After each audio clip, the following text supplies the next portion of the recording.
Sasama na siya sa akin.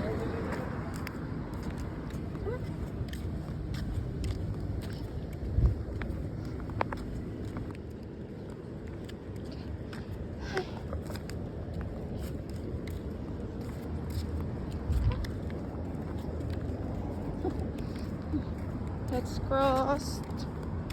Okay, here. Medyo malayo-layo yung nilakad namin. Pero, andito siya. Kasama ko siya. Ayaw niya akong tantanan. So, sasama siya sa akin sa bahay. Adapt ko na lang siya. Ang sweet-sweet niya. Ayaw niyang lumayo. Sumusunod talaga siya. Sumama na siya sa akin. Oh my God. So tired. Okay, just wait I'll bring the water. Okay? Okay. I got home now.